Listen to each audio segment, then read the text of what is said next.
Welcome to Horizon Health Network. My name is Dr. Will Allenack and I'm an orthopedic surgeon. We are pleased to offer you this video to help you prepare for your total joint replacement. Having surgery can be one of the most vulnerable points in a person's life. The purpose of this video is to help you learn what to expect while you're in hospital and to help take care of yourself after surgery so you have the best recovery possible. Selon les recherches, les patients reçoivent les meilleurs soins possibles lorsqu'ils y participent activement. En choisissant de subir une chirurgie non urgente, vous acceptez de faire tout ce qui est en votre pouvoir pour optimiser votre établissement. Le tout signifie plusieurs choses. Vous passerez en revue le matériel pédagogique, vous vous entraînerez à faire les exercices que nous décrirons dans ce cours en ligne, vous préparerez votre domicile avant de venir à l'hôpital et vous prendrez les dispositions nécessaires pour que quelqu'un vous ramène chez vous après votre congé de l'hôpital. Vous devrez aussi vous procurer le matériel nécessaire avant votre chirurgie. Les membres de l'équipe de soins peuvent vous aider à cette fin. Nous vous recommandons de choisir un ami ou un membre de votre famille pour être votre partenaire de soins. Cette personne doit être prête à vous aider lorsque vous serez le plus vulnérable. Par exemple, elle pourrait vous aider à faire votre toilette une fois que vous serez de retour chez vous.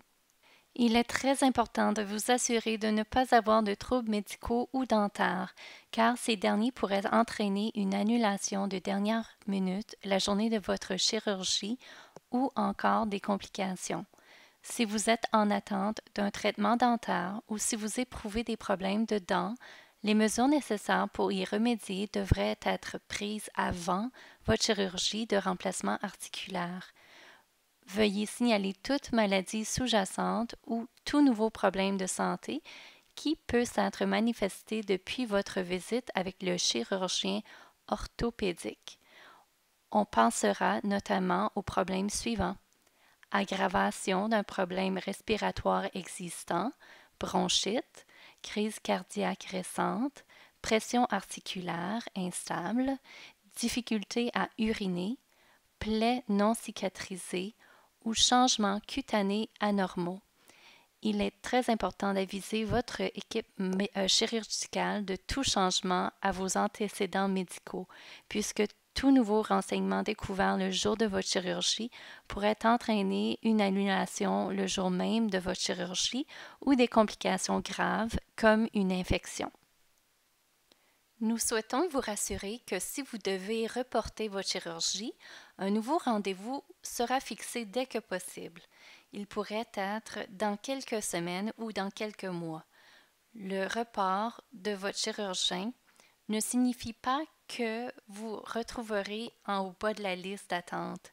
Si vous avez des préférences quant à la manière dont vous souhaitez que l'équipe s'occupe de vous dans le cas peu probable où vous auriez une urgence médicale, parfois appelée code bleu, veuillez en discuter avec un membre de votre équipe de soins.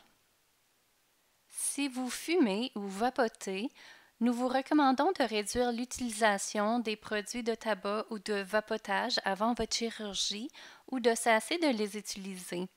La nicotine retarde la guérison et augmente le risque d'infection articulaire. Nous pouvons vous fournir des ressources à l'hôpital, mais si la date de votre intervention n'a pas encore été fixée, communiquez avec le programme Vivez sans fumer Nouveau-Brunswick pour obtenir des ressources qui vous aideront à arrêter de fumer. Vous pouvez également réduire le risque d'infection après votre intervention en vous lavant les mains et en demandant aux personnes de votre entourage de faire la même chose. Chez Horizon, nous invitons les patients à demander poliment aux professionnels de la santé de se laver les mains avant de les toucher. Veuillez rappeler à votre famille et aux autres visiteurs de se laver les mains et d'éviter de vous rendre visite s'ils ne se sentent pas bien ou s'ils ont des symptômes du rhume ou de la grippe.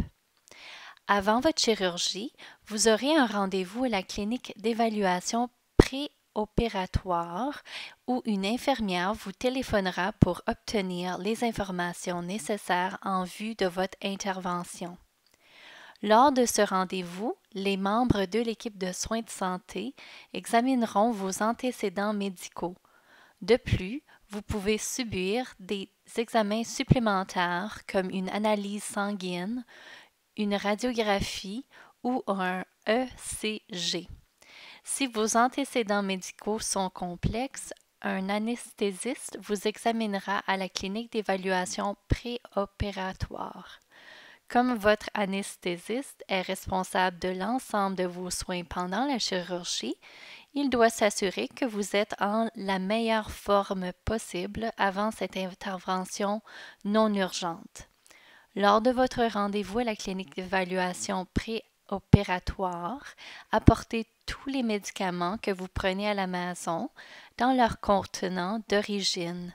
Assurez-vous d'apporter tous les médicaments que vous prenez couramment, y compris les comprimés, les capsules, les crèmes, les pompes, les timbres, les gouttes pour les yeux et les injections. Veuillez également apporter tous les médicaments en vente libre, comme les vitamines, les minéraux et les suppléments. Nous dresserons une liste de vos médicaments. Cette liste fera partie des ordonnances post-opératoires que votre chirurgien vous prescrira après votre intervention. En faisant vos valises en vue de votre séjour à l'hôpital, nous vous recommandons de les placer dans un sac qui peut être essuyé, comme une valise en plastique ou un sac en plastique. Les valises en tissu ne sont pas recommandées. Apportez 2 ou 3 ensembles de vêtements amples et des articles de toilette sans parfum. Prévoyez aussi des chaussures offrant un bon soutien et pouvant s'adapter aux enflures. Le talon de vos chaussures doit être fermé. Si vous utilisez un appareil pour l'apnée du sommeil, un appareil à PPC, apportez-le le jour de votre intervention. Si vous portez un dentier ou des lunettes, nous vous recommandons de les apporter dans leur étui. Renseignez-vous auprès de votre hôpital local pour savoir si vous devez apporter des appareils de mobilité le jour de votre intervention. N'apportez pas à l'hôpital une grande somme d'argent, des bijoux ou des vêtements coûteux. Nous vous suggérons de ne pas garder plus de 10 $ à votre chevet. Des guichets automatiques sont accessibles à l'hôpital. Vous pouvez apporter des appareils électroniques tels que des téléphones portables pour communiquer avec vos amis et votre famille, mais l'hôpital n'assume aucune responsabilité en cas de perte ou de dommages causés à vos biens personnels. Le jour de votre intervention, prenez vos médicaments selon les directives de votre chirurgien ou de l'infirmière de la clinique d'évaluation préopératoire. Selon l'établissement où l'intervention aura lieu, vous devez vous inscrire le jour de l'intervention soit à l'admission, soit au service de chirurgie d'un jour. Vous recevrez ces consignes lors de votre visite à la clinique d'évaluation préopératoire ou lors d'un entretien téléphonique. Apportez tous les médicaments que vous prenez à la maison. L'infirmière du service de chirurgie d'un jour passera à nouveau en revue les médicaments que vous prenez chez vous et procédera à une évaluation de votre état de santé. Vous aurez également l'occasion de parler avec votre chirurgien et l'anesthésiste qui vous administrera des médicaments pendant l'intervention. Une infirmière de la salle d'opération se présentera et vous posera des questions pour préparer une liste de contrôle préopératoire. L'infirmière vous accompagnera au bloc opératoire. Là, on vous posera une intraveineuse. On pourra aussi administrer des médicaments supplémentaires avant votre intervention. Il y a plusieurs options pour prévenir la douleur et vous mettre dans un état somnolent en vue de votre intervention. Nous discuterons du plan d'anesthésie qui vous conviendra le mieux selon vos antécédents médicaux, vos interventions chirurgicales antérieures et vos allergies. On pourrait vous proposer une anesthésie rachidienne. Cela veut dire une petite aiguille sera insérée dans votre dos avant qu'un anesthésique soit injecté. Pendant les 2 à 6 heures qui suivent, la partie inférieure de votre corps au-dessous de votre nombril sera insensibilisée.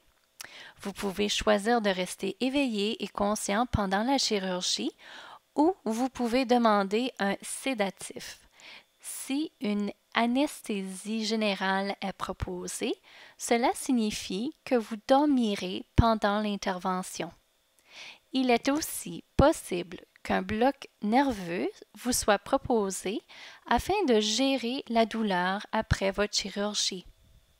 Votre anesthésiste discutera de ces options en détail le jour de votre intervention. Une fois que votre équipe de soins sera prête, vous serez amené au bloc opératoire et on vous aidera à monter sur la table d'opération. Vous recevrez une couverture chaude pour votre confort.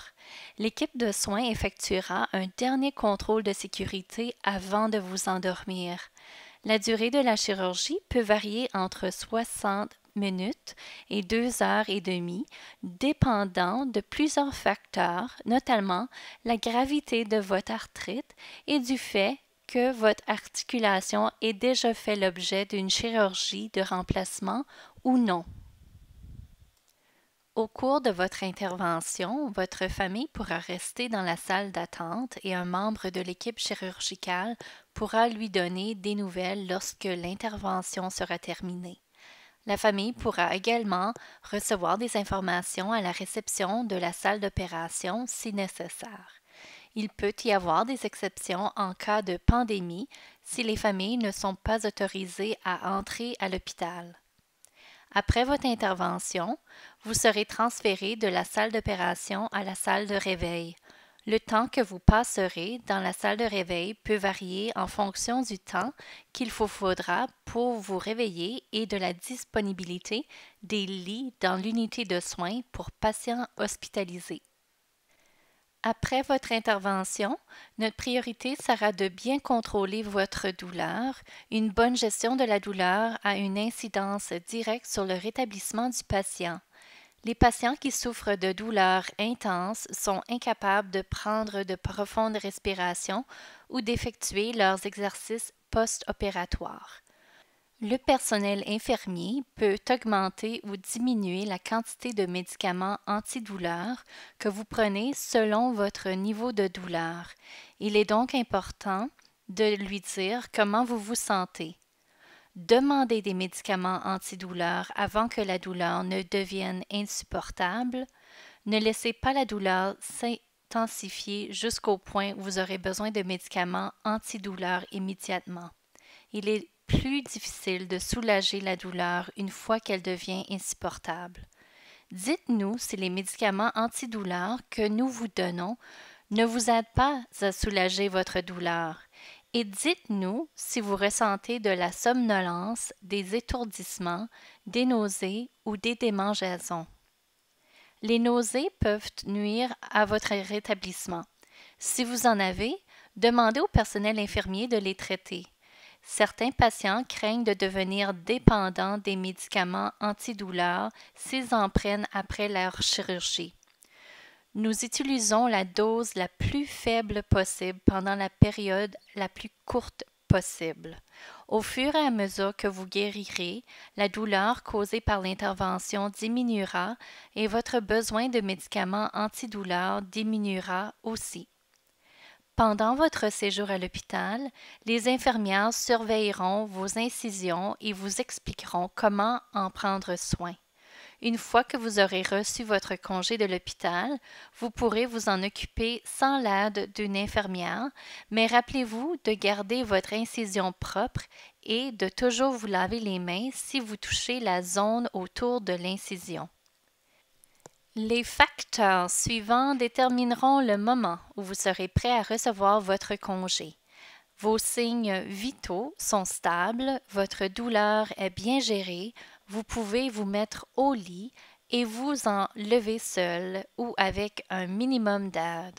Vous pouvez marcher sur une distance raisonnable et monter les marches sans risque si vous avez des escaliers chez vous.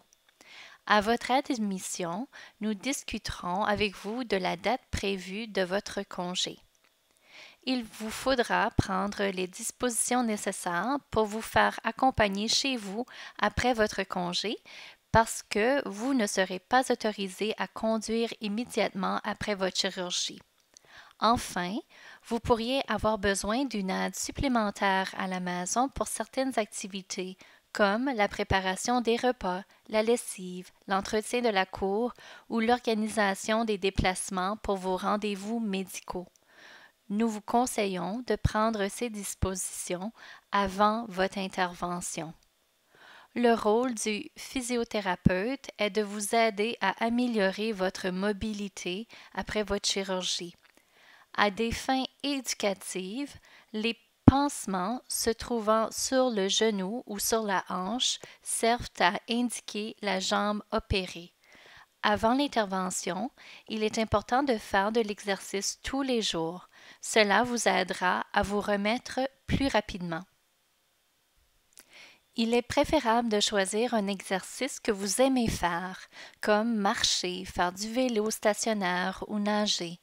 Commencez votre programme d'exercice lentement par séance de 5 à 10 minutes et augmentez progressivement la durée jusqu'à ce que vous puissiez effectuer des séances de 20 ou 30 minutes 3 fois par semaine ou plus. Nous vous expliquerons les exercices que vous ferez après votre chirurgie. Nous vous encouragerons à commencer à les faire dès maintenant, 2 fois par jour, pour développer votre force. En apprenant ces exercices ou en vous entraînant à les faire, vous vous préparerez à l'intervention et à votre rétablissement par la suite. Nous mettrons l'accent sur votre jambe opérée, mais vous pouvez faire les exercices avec les 2 jambes, l'une après l'autre, jusqu'à ce que vous puissiez faire 10 répétitions. Il est normal de ressentir une certaine douleur et des courbatures au début de ce programme d'exercice. Si votre douleur est intense, faites moins de répétitions pour commencer et songez à prendre des médicaments antidouleurs comme prescrit avant vos exercices. Il est aussi recommandé de ne pas faire ces exercices dans les 2 heures avant l'heure du coucher afin de ne pas perturber votre sommeil. Après votre chirurgie, il est normal que la douleur perturbe votre sommeil. Vous pouvez faire une sieste pendant la journée pour compenser votre manque de sommeil la nuit. Le premier exercice consiste à faire des flexions et extensions ou pompes de la cheville. Pointez vos orteils vers vous en fléchissant uniquement la cheville. Ensuite, pointez vos orteils devant vous. Continuez ces mouvements de flexion et d'extension de la cheville. Sentez les muscles de votre mollet se resserrer et se relâcher. Cet exercice aidera à faire circuler le sang dans vos jambes pendant cette période de moindre activité. Le deuxième exercice est le renforcement des muscles quadriceps, c'est-à-dire les muscles de l'avant de la cuisse. Étendez votre jambe opérée droit devant vous, puis pointez vos orteils vers votre genou. Serrez le muscle de l'avant de votre cuisse et appuyez l'arrière de votre genou contre le lit. Maintenez cette position pendant 5 secondes pour obtenir une bonne contraction musculaire. Relâchez et répétez.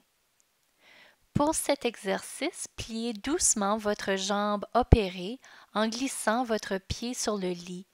Pliez jusqu'à ce que vous sentiez un étirement sur le dessus de votre genou. Maintenez cette position 5 secondes et baissez ensuite votre jambe. Relâchez et répétez. Le quatrième exercice est la flexion du genou assisté. Asseyez-vous avec une serviette enroulée autour du pied de votre jambe opérée. Tirez doucement sur la serviette pour vous aider à monter votre pied sur le lit en le glissant sur la surface. Tirez sur la serviette jusqu'à ce que vous sentiez un étirement sur le dessus de votre genou. Maintenez cette position 5 secondes, puis baissez votre jambe, relâchez et répétez. Le prochain exercice est pour renforcer les muscles ischio-jambier, c'est-à-dire les muscles de l'arrière de la cuisse. Placez un rouleau sur votre genou opéré. Avec le genou opéré légèrement fléchi, enfoncez votre talon contre le lit. Vous devriez sentir les muscles à l'arrière de votre cuisse se resserrer. Maintenez cette position 5 secondes pour permettre une bonne contraction des muscles. Relâchez et répétez. Vos fesses ne devront pas se soulever et aucun mouvement du genou ne doit se produire pendant cet exercice. Ensuite, nous passons à la contraction des quadriceps à l'aide d'un rouleau. Placez une serviette roulée ou un oreiller sous le genou de votre jambe opérée. Idéalement, si vous avez une boîte de jus de fruits, roulez-la dans une serviette. Pointez vos orteils vers vous et soulevez votre talon du lit pour redresser votre genou. Laissez l'arrière de votre jambe reposer sur la serviette roulée. Maintenez cette position 5 secondes, puis abaissez lentement votre talon. Relâchez et répétez. L'élévation de la jambe tendue contribue au renforcement des muscles à l'avant de votre cuisse. Pliez votre genou non opéré et placez votre pied à plat sur le lit. Soulevez votre jambe opérée de 15 cm ou 6 pouces en contractant les muscles au-dessus du genou afin qu'il reste le plus droit possible. Maintenez cette position 5 secondes et ensuite baissez votre jambe. Assurez-vous de garder le genou bien droit lorsque vous abaissez la jambe opérée. Relâchez et répétez. Pour pratiquer la flexion du genou, asseyez-vous sur une chaise avec le pied de votre jambe opérée au sol. Glissez lentement votre pied vers l'arrière aussi loin que possible. Si nécessaire, croisez l'autre jambe devant la jambe opérée pour vous aider à fléchir devant votre genou. Maintenez cette position 5 à 10 secondes. Relâchez et répétez. Pour l'extension du genou, restez assis sur la chaise et pointez vos orteils vers le genou.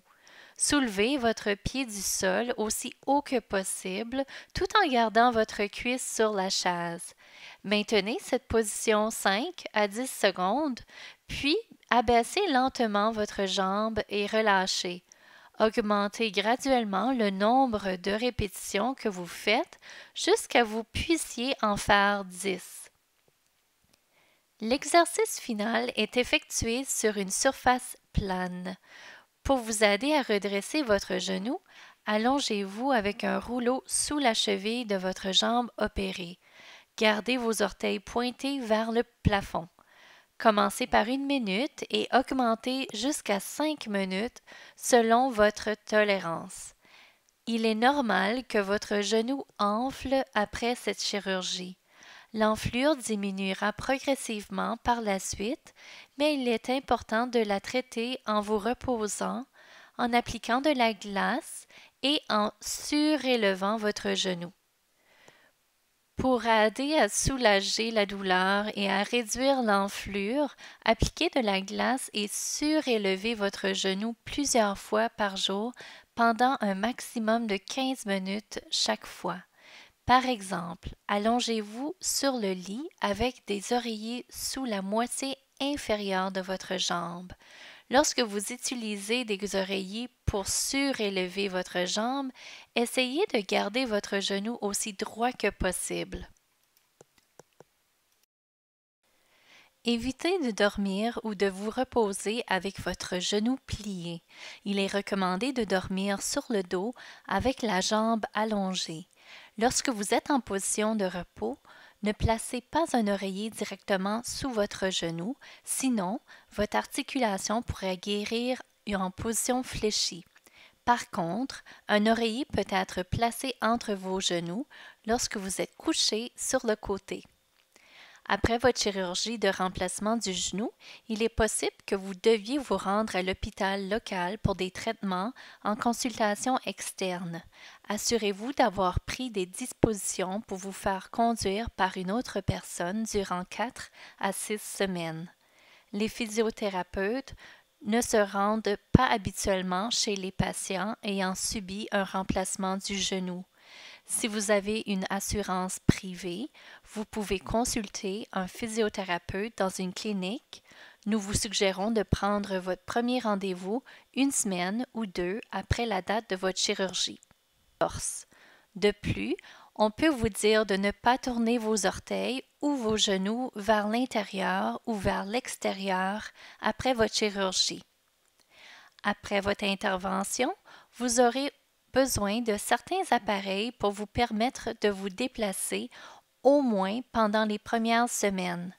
Renseignez-vous auprès de votre hôpital local pour savoir si vous devez apporter des appareils de mobilité le jour de votre chirurgie.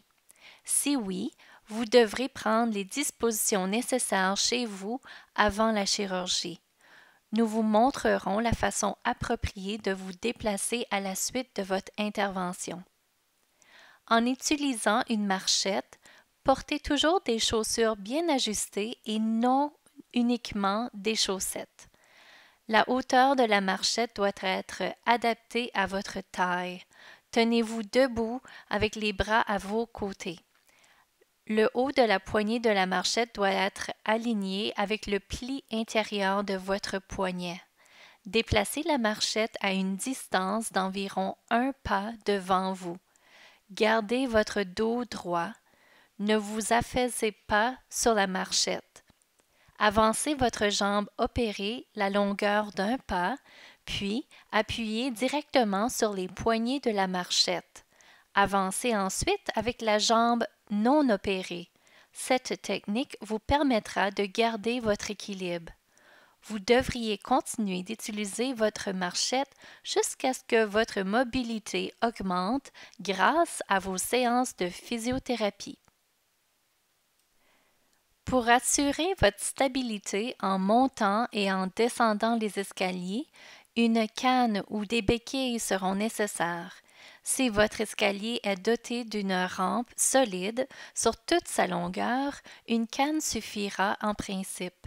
Des béquilles peuvent être nécessaires si vous n'avez pas de rampe ou si votre chirurgien vous dit de ne pas porter tout votre poids sur la jambe opérée après votre intervention.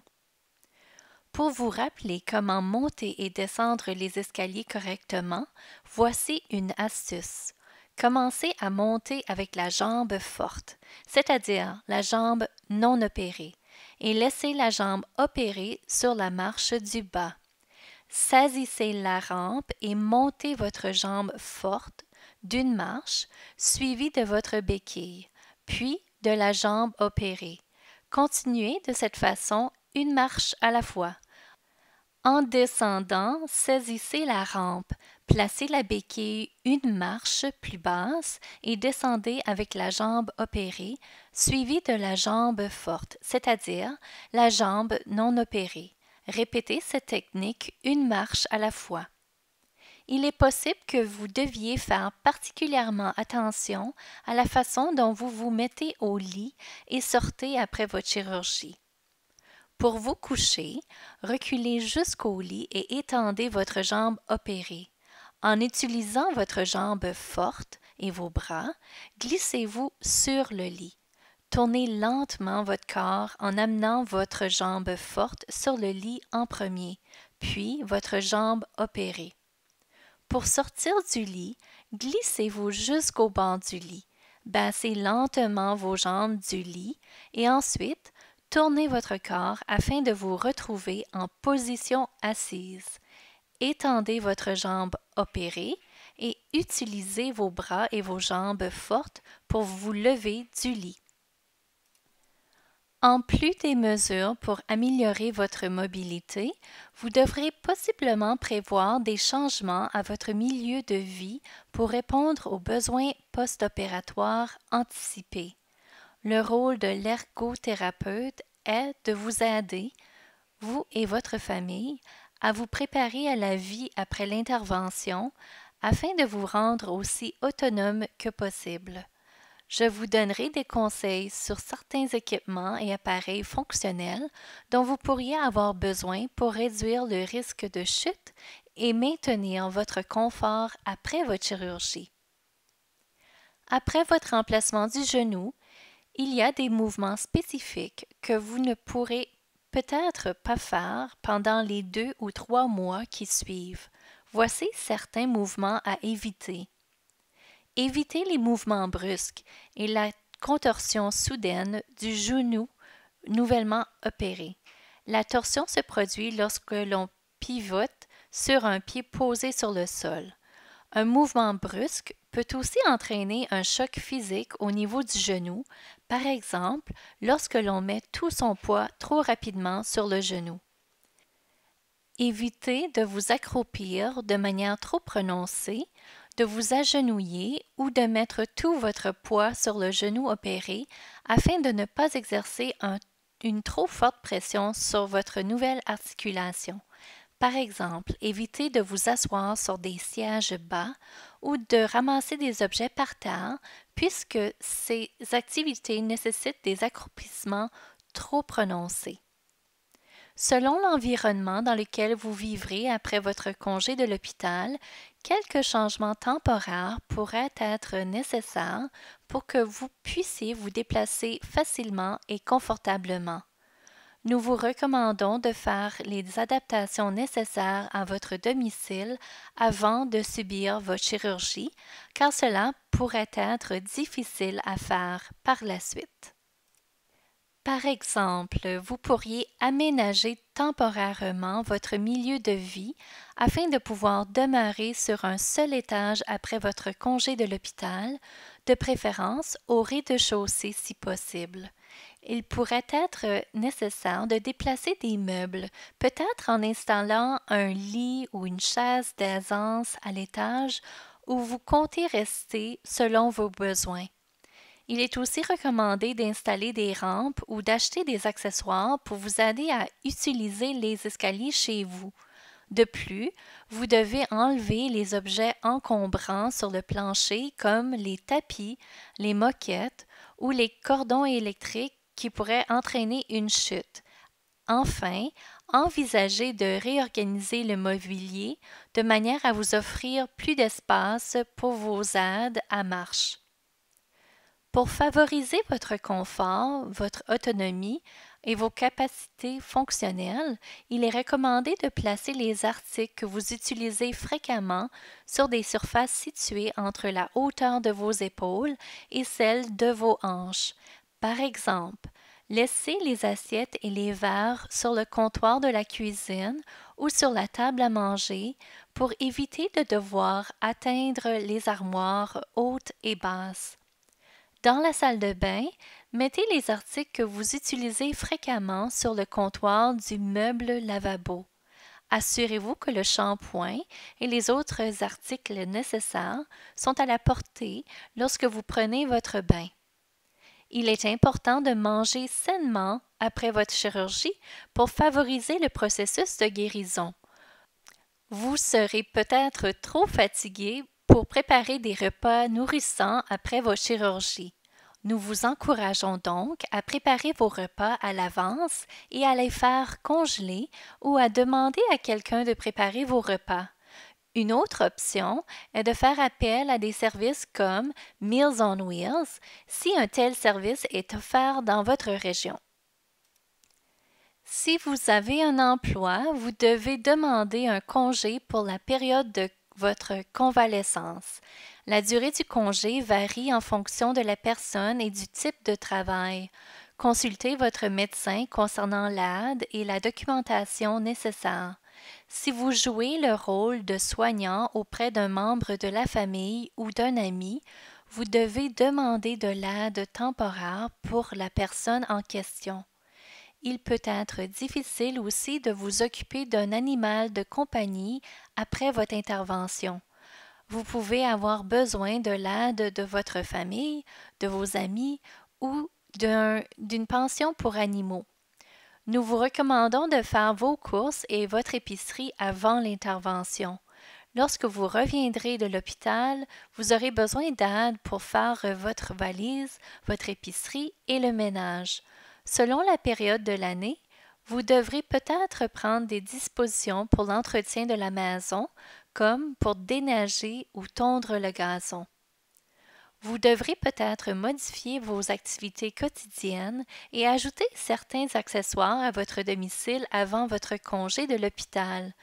Nous vous encourageons à vous entraîner, à faire des exercices présentés dans cette vidéo avant votre chirurgie. Il est important de réduire la pression sur votre nouvelle articulation en position assise. Une chaise ou un fauteuil doté d'un dossier solide et d'accoudoirs robustes est idéal après votre intervention. La hauteur du siège doit être de 5 cm ou 2 pouces au-dessus du niveau de vos genoux.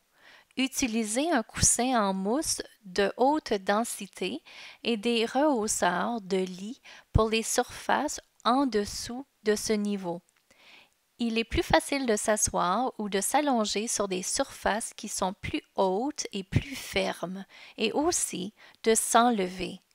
Pour vous asseoir, reculez vers la chaise jusqu'à ce que vous la sentiez contre vos jambes. Étendez votre jambe opérée. Tendez vos bras vers l'arrière pour saisir les accoudoirs et abaissez-vous lentement sur la chaise.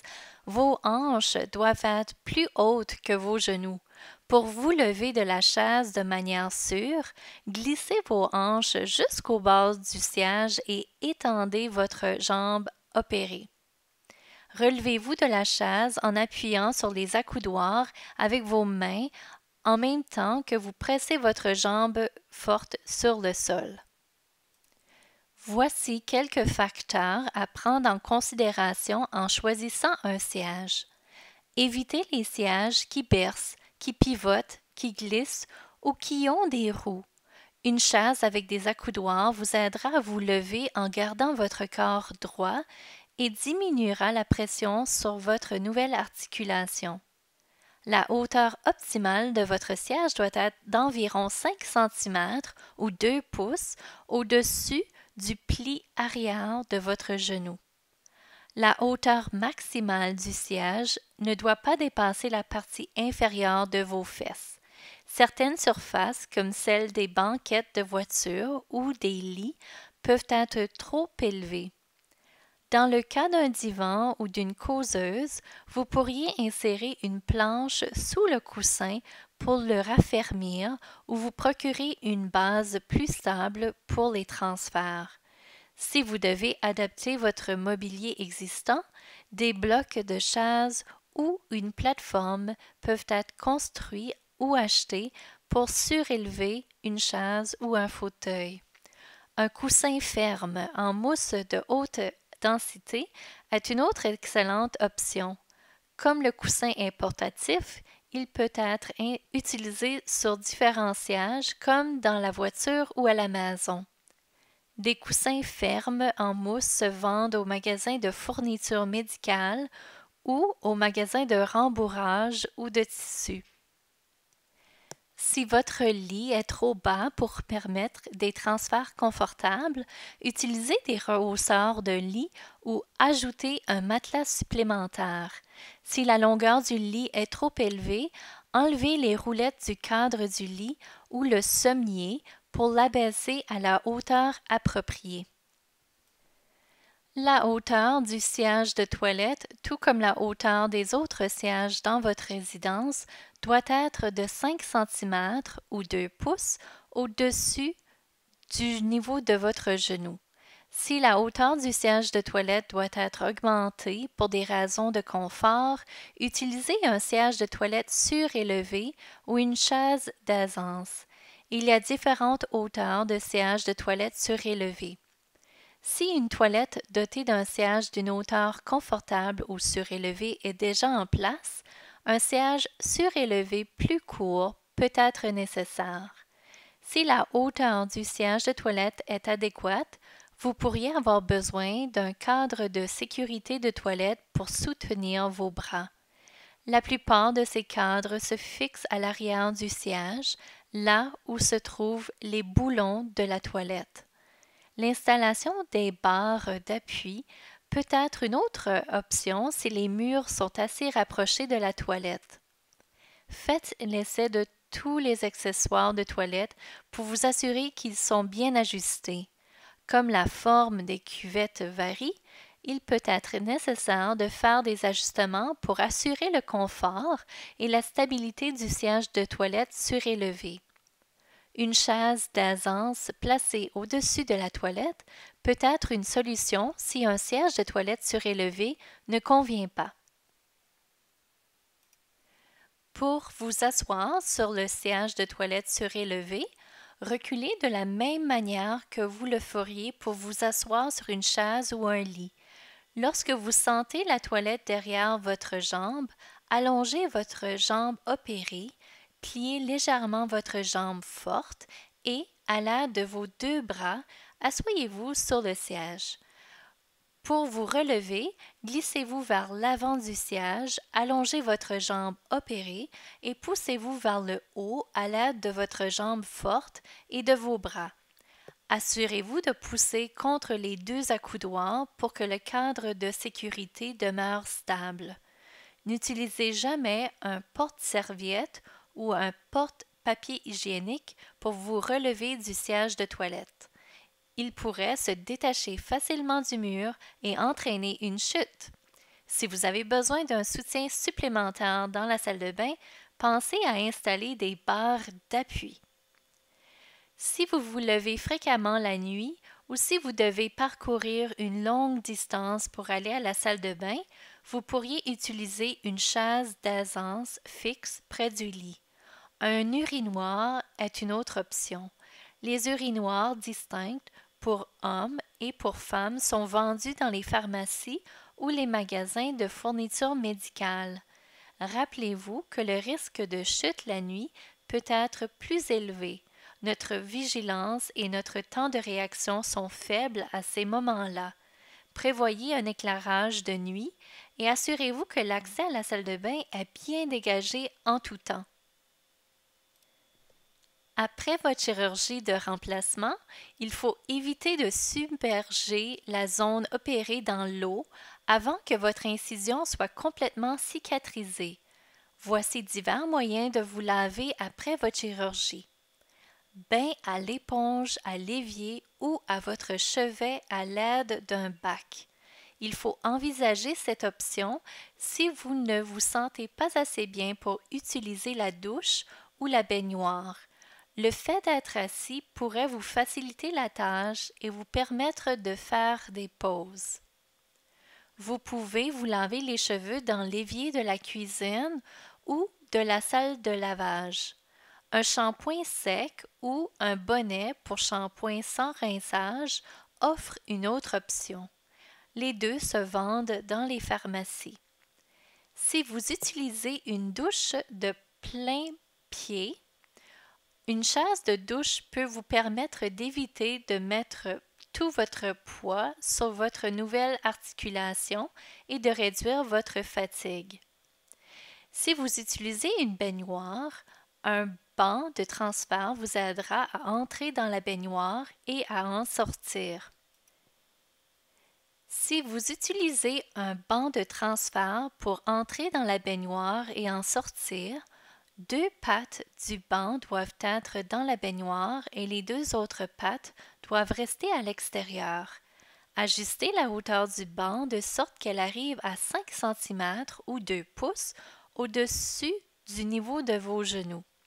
Si la baignoire est munie de portes coulissantes, elles devront être enlevées. Une barre à rideau et un rideau de douche pourraient être installés temporairement, afin de vous permettre d'entrer dans la baignoire et d'en sortir. Pour éviter que l'eau ne s'accumule sur le sol, le rideau de douche peut être replié sous votre cuisse ou dans les fentes du banc de transfert de la baignoire pour aider à diriger une partie de l'eau dans la baignoire. Pour entrer dans la baignoire, reculez jusqu'au banc, Allongez votre jambe opérée et accrochez-vous au dossier du banc de transfert. Glissez-vous vers l'arrière du siège et passez vos jambes dans la baignoire. Pour éviter de vous incliner vers l'avant, fixez une douche téléphone au banc. Ouvrez le robinet avant d'entrer dans la baignoire. Pour sortir de la baignoire, placez vos jambes sur le côté et passez-les au-dessus de la baignoire. Glissez-vous vers l'extrémité avant du siège, tenez-vous sur le dossier du siège, allongez votre jambe opérée et relevez-vous ensuite en poussant à l'aide de vos bras et votre jambe forte. Utilisez un tapis de bain antidérapant à l'intérieur comme à l'extérieur de la baignoire. Si vous voulez effectuer un type de transfert sans banc de transfert dans la baignoire, demandez à votre physiothérapeute ou à votre ergothérapeute de vous recommander les options et les appareils les plus appropriés. Des dispositifs d'aide pour le bain peuvent vous aider à rester autonome après votre chirurgie. Une éponge à long manche peut vous aider à vous lever la partie inférieure des jambes et les pieds. Un tapis de baignoire ou de douche antidérapant est recommandé à l'intérieur comme à l'extérieur de la baignoire ou de la douche afin d'augmenter votre sécurité en réduisant le risque de chute. Une douche téléphone vous permettra de vous laver toutes les zones du corps en position assise. Un lave-orteils à long manche vous aidera à vous laver les zones entre les orteils. Utilisez une serviette et un accessoire à long manche pour sécher les zones entre vos orteils. Vous pouvez demander l'aide d'un membre de la famille si possible. Vous pouvez utiliser un bâton d'habillage ou un accessoire à long manche pour mettre des pantalons et des sous-vêtements tout en limitant les mouvements de flexion. Pour vous habiller et vous déshabiller, asseyez-vous sur une chaise ou un lit.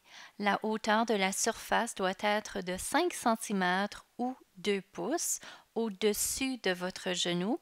Pour mettre un pantalon, utilisez l'accessoire à long manche afin d'enfiler d'abord la jambe opérée et ensuite l'autre jambe. Avancez vers le bord de la chaise, allongez la jambe opérée, levez-vous et remontez le pantalon. Pour enlever le pantalon, utilisez l'accessoire à long manche pour retirer d'abord la jambe forte du pantalon, puis la jambe opérée ensuite. L'accessoire à long manche peut aussi servir à d'autres tâches, notamment pour ramasser des objets par terre, tirer les couvertures du bout du lit la nuit et sortir des vêtements de la laveuse ou de la sécheuse. Il est recommandé de fixer l'accessoire à grand manche à votre marchette afin de l'avoir à portée de la main à divers endroits tout au long de la journée.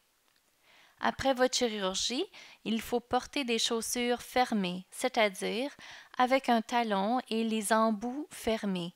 Le pied ne doit pas glisser à l'intérieur de la chaussure quand vous marchez. La chaussure doit s'adapter à des changements de pointure dus à l'enflure et elle doit avoir une semelle ferme mais souple qui soutient le pied. Par exemple, des espadrilles à lacets élastiques conviendraient. Les lacets élastiques peuvent transformer des chaussures à lacets ordinaires en chaussures à enfiler pour un plus grand confort. Un chasse-pied à longue manche peut vous aider à mettre vos chaussures plus facilement en position assise et à éviter de vous pencher. Pendant les 3 premiers mois suivant la chirurgie, il peut être plus facile d'utiliser un enfile-bas pour mettre vos chaussettes. Glissez la chaussette sur l'enfile-bas.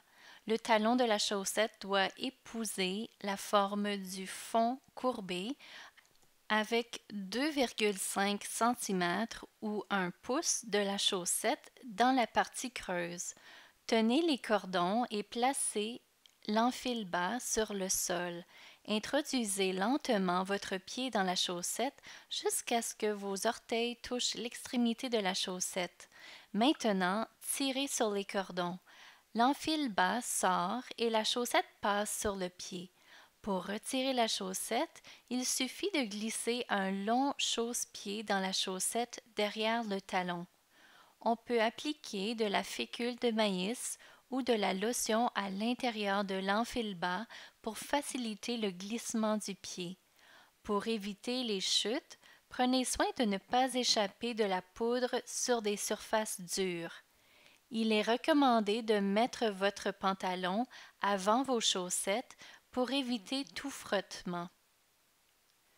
Vous ne pourrez pas conduire avant de recevoir l'autorisation de votre chirurgien. Une fois que vous saurez dans quel véhicule vous vous déplacerez après la chirurgie, vous pourrez songer à apporter des modifications au siège du passager.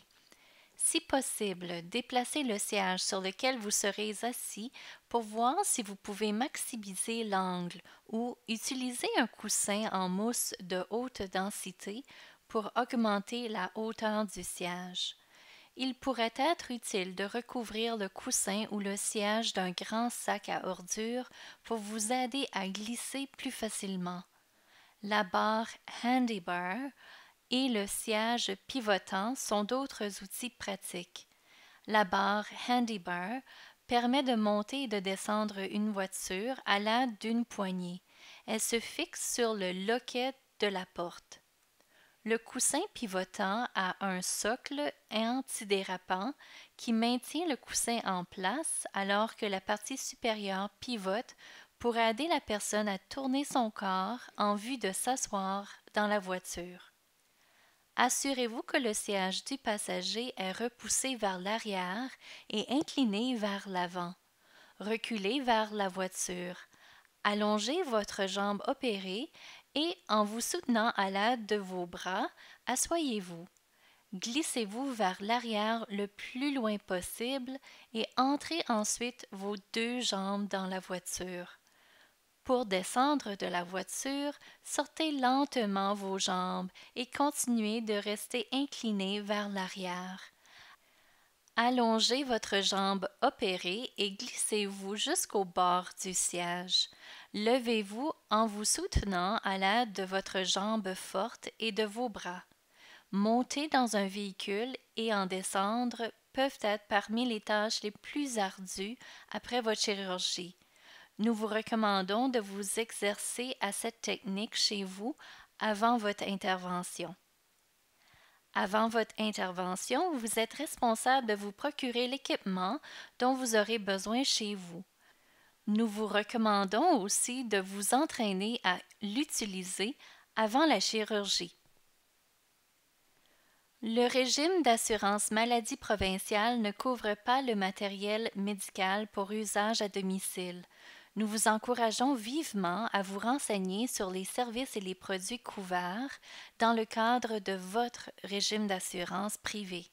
Certaines assurances peuvent rembourser une partie des frais engagés. Si vous bénéficiez d'une couverture, il est possible que les ordonnances à l'égard de ce matériel doivent être remplies par votre médecin. La plupart des appareils sont réglables et peuvent être empruntés à des amis et à la famille. Vos aides à la marche devront être en bon état et adaptées à la hauteur qui vous convient. Certains appareils vous seront peut-être nécessaires pendant quelques semaines seulement, d'autres pour une période allant jusqu'à 2 mois. Le prix d'achat ou de location de chaque article peut varier. On peut les trouver dans divers magasins de fournitures médicales et dans certaines pharmacies.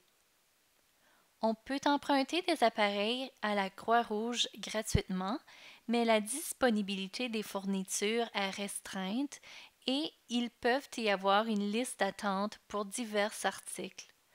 Pour avoir accès à des appareils par l'intermédiaire du programme de prêt de la Croix-Rouge, vous devrez demander à un ergothérapeute, à un physiothérapeute ou à un médecin de remplir une demande à cet effet.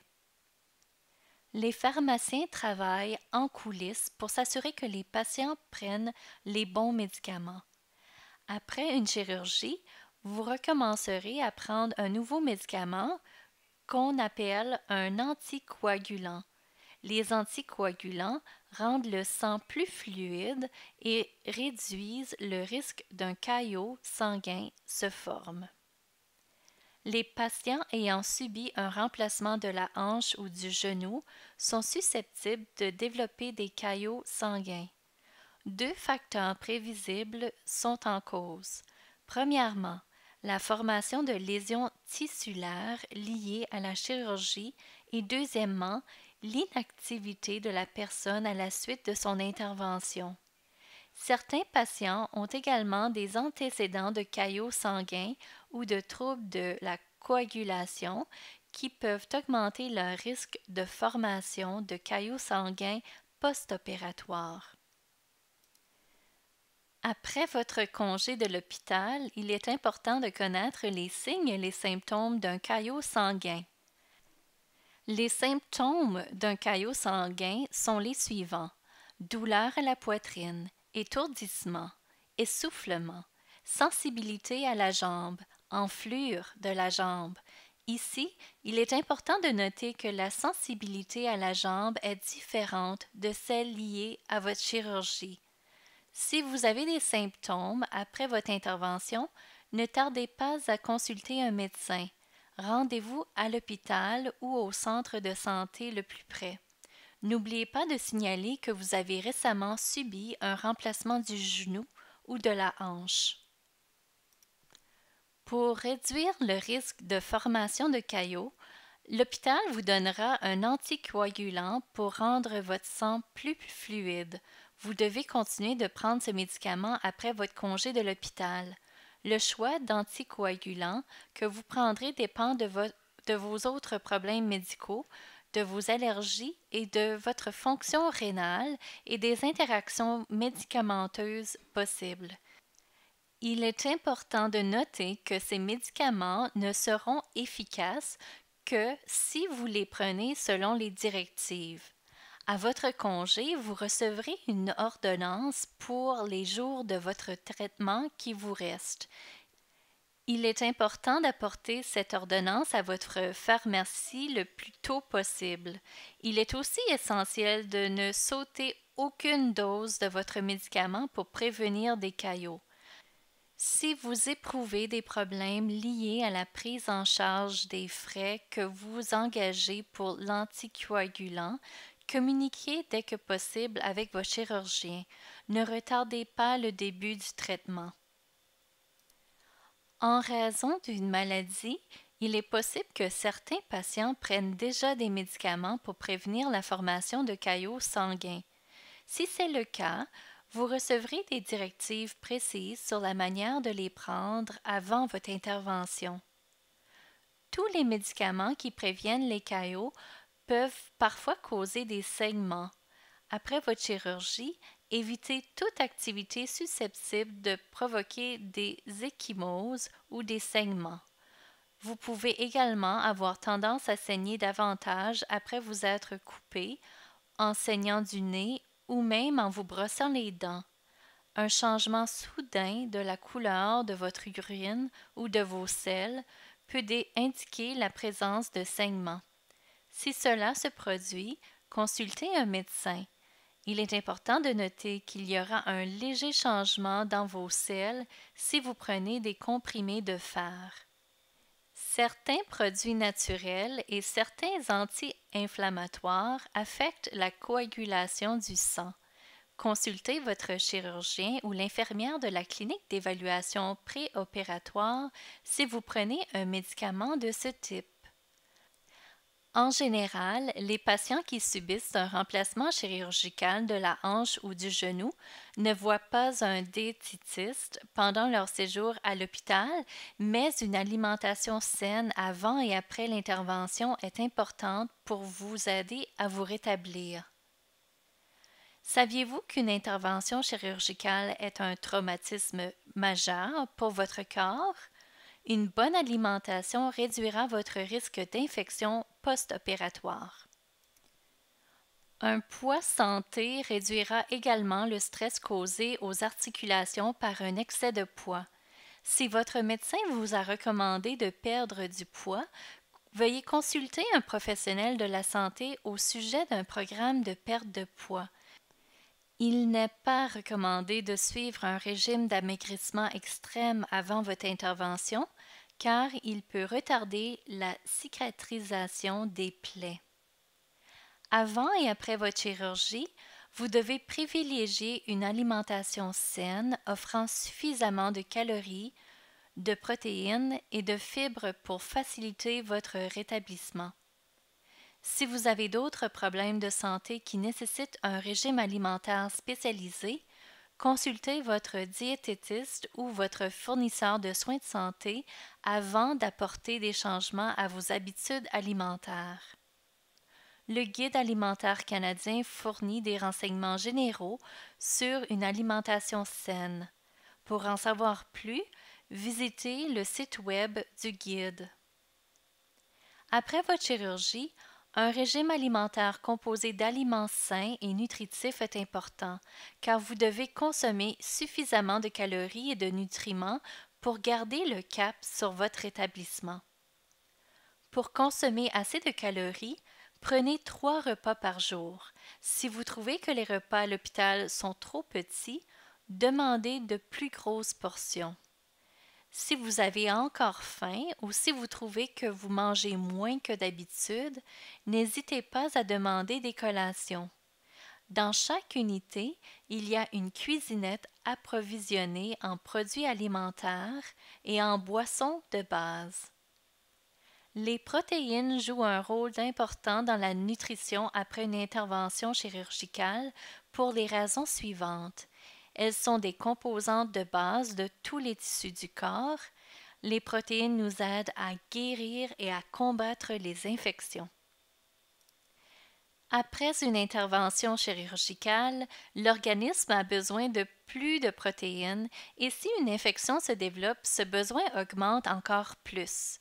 Pour vous assurer de consommer suffisamment de protéines, choisissez un aliment riche en protéines à chaque repas et collation. Les fibres, les liquides et le fer sont également des nutriments importants à consommer avant votre chirurgie. Consultez le livret concernant votre chirurgie pour plus d'informations. Si vous souhaitez en savoir plus sur vos besoins alimentaires, n'hésitez pas à en parler à une diététiste pendant votre séjour à l'hôpital. Vous pouvez également demander à votre médecin de famille de vous indiquer les ressources locales en la matière ou communiquer avec une diététiste en consultation externe dans votre région. Après votre retour chez vous, il est très important d'appeler votre chirurgien ou de vous rendre à l'hôpital local si vous avez l'un des symptômes suivants: fièvre, écoulement accru de votre incision, augmentation de la rougeur ou de l'enflure autour de l'incision, douleur intense ou enflure importante du mollet, ou essoufflement inexpliqué. Si vous développez une maladie sans rapport avec votre chirurgie orthopédique, appelez votre fournisseur de soins de santé primaire. We hope that you found this video informative. If you have further questions relating to this video or your upcoming surgery, please contact your local orthopedic unit or orthopedic surgeon. On behalf of the Horizon Health Network, we look forward to working with you on your upcoming surgery.